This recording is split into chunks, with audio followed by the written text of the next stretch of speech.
야훼 니시, 오늘 하루도 온전히 승리하시는 하루가 되시기를 바랍니다. 오늘은 에레미야서 7장 1절로 34절의 말씀을 가지고 하나님의 말씀을 들으라는 주제로 우리가 묵상한 것을 또 나누어 봅니다. 하나님의 언약에 대한 순종과 불순종의 형태는 민족적인 도덕성이 얼마나 유지되느냐로 판명되고 그 도덕성이 얼마나 잘 유지되고 있는가는 성전 예배의 형태로 나타나게 됩니다. 다시 말하면 쉐마의 정신을 하나님 나라의 문화 형태로 드러내는 것이 바로 여러분 예배라 할 수가 있습니다. 여러분들은 예배에 얼마나 관심을 갖고 또한 예배를 얼마나 소중하게 생각하고 있는지 한번 생각해 보시기를 바랍니다. 본문 1절로 7절까지를 우리가 한번 살펴봅니다. 에레미야 선지자에게 하나님의 말씀이 임하고 에레미야 선지자는 자신에게 임한 하나님의 말씀을 여호와의 집 곧 성전의 문에 서서 너희 길과 행위를 바르게 하라. 그리하면 내가 너희로 이곳에 거하게 하리라고 선포하기 시작합니다. 이 내용이 본문 1절 2절에 기록되어 있습니다. 그리고 그 길과 행위를 바르게 한다라는 내용은 5절에서 7절에 기록이 되어 있습니다. 그렇습니다, 여러분. 하나님의 사람들이 성전에 거하는 이유, 즉 교회에 나가서 예배를 드리는 이유는 하나님과 이웃을 사랑하기 위해서 아니겠습니까?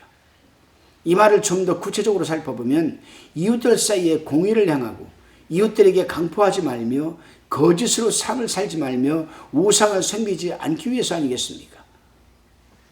다시금 본문 8절에서 15절을 살펴봅니다. 하나님과 우상을 겸하여 섬기면서 성전에서 예배하면 결단코 망하지 않는다라고 가르치는 것은 거짓말이죠. 그런데 성도들은 그 무익한 거짓말을 믿는다는 사실입니다. 그리고 또 그런 거짓 선지자들은 믿게 한다는 것에 문제가 있는 것이죠. 당시 거짓 선지자들이 죄를 가르치지 않고 무조건 성전에서 경배하면 복받는다고 하니 저들이 도둑질도 하고 살인도 하고 간음하기도 하고 거짓 맹세와 우상을 섬기는 일까지 열심을 냅니다. 그러면서도 하나님 앞에 나와서 제사를 드립니다. 그런 저들은 안식일, 오늘날에 말하면 주일에 해당하죠.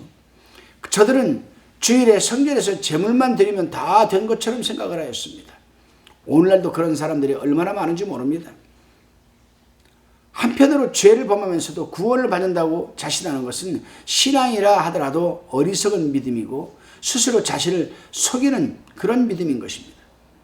사도 바울은 갈라디아 성도들에게 6장 7절에서 스스로 속이지 말라고 하였습니다. 또 고린도전서 3장 18절을 보면 고린도 교인들에게 아무도 자기를 속이지 말라고 경고하였습니다. 그렇습니다, 여러분. 죄를 짓는 자들은 하나님 앞에서 도덕과 같은 것입니다. 도덕이 아니라 도적이죠, 도적. 성전에 들어가서 하나님을 부르며 기도하며 경배하니 성전이 곧 도적의 굴로 변질되어 버리고 마는 것입니다. 이러한 부분을 우리 예수님께서는 마태복음 21장 12절 13절에서 잘 지적하고 책망하고 꾸짖었습니다. 우리는 이 부분을 절대로 잊지 말아야 합니다. 옛날에 실로의 성막이 있었죠.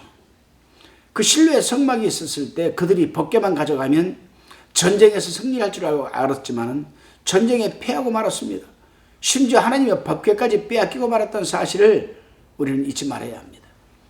그래서 에레미야 선지자는 그들의 행위가 그때 사람들과 다름이 없음을 지금 통박하고 있는 것입니다.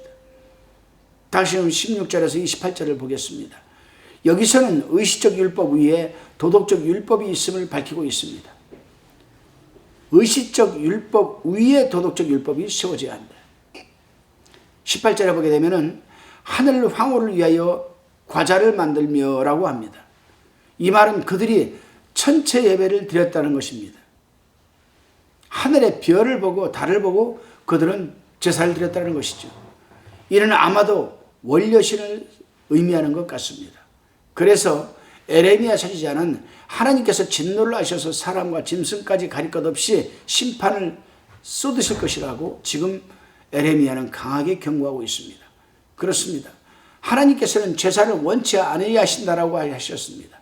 이 말은 제사보다는 먼저 말씀에 순종을 원하시는 것을 의미합니다. 우리가 말씀에 순종하기만 하면 우상을 섬기지도 않게 되며 오직 하나님만을 사랑하게 되고 이웃을 사랑하게 되는 것이라고 합니다. 그래서 선지자 사무엘은 순종이 제사보다 낫고 듣는 것이 수양이 기름보다 나으니라고 사무엘상 15장 22절에서 말하고 있는 것입니다. 다시금 여러분 본문 20절로 34절을 살펴봅니다. 에레미야 선지자는 이제 이스라엘이 범죄한 대가로 심판을 받아서 황폐하게 된 참상을 말해주고 있습니다. 죄가 있는 곳에 심판이 따르는 것은 정한 이치 아니겠습니까? 그래서 에레미야 선지자는 본문 29절에서 무너져 내리는 가슴을 안고 지금이라도 회개하라고 지금 권고하고 있는 것입니다. 당시 머리털을 베고 호곡하는 것은 회개의 상징적인 행위입니다. 그리고 30절에서는 내 이름으로 일컬음을 받는 집에 그들이 가져간 것을 두어 집을 더럽혔으며 라고 하는 이 부분, 이것은 그들이 우상을 성전에까지 갖다 두어서 하나님을 모독하였다는 겁니다. 그렇습니다, 여러분. 이쯤 되면 이스라엘의 죄악은 최악의 상태까지 다다른 것이라고 볼 수 있습니다. 물론 하나님이 인내하심도 한계에 다른 것이죠. 따라서 하나님께서는 32절에서 아주 강력하게 심판의 처방을 지금 내어놓습니다. 흰놈의 골짜기란 말이 나옵니다.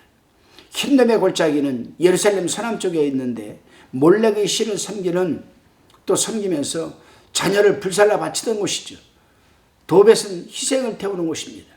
하나님께서는 이스라엘 백성들이 적에게 피살되어서 시체가 산처럼 쌓이고 피가 바다를 이룬다는 시산 혈해를 이루고 그들의 시체는 들짐승들과 새들이 먹이가 될 것이라고 지금 아주 정말 끔찍한 사실을 지금 경고하고 있습니다. 이렇게 강력하게 경고를 한 우리는 잘 새겨 들어야만 됩니다. 기도하시겠습니다. 주님, 우리는 그저 주일날 교회 가서 예배드리고 헌금 드리면 그것으로 신앙생활이 다 되는 것으로 착각하지 말게 하옵소서. 예배보다도 헌금보다도 먼저 하나님의 말씀에 순종하는 삶을 살아내게 하여 주시고 두 마음을 품어 하나님과 세속적인 것을 겸하여 섬기지 않게 하옵소서. 오직 하나님 한 분만으로 중심으로 한 삼위영이 되게 하여 주시옵소서. 믿사옵고 감사드리며 예수님의 이름으로 기도드리옵나이다. 아멘.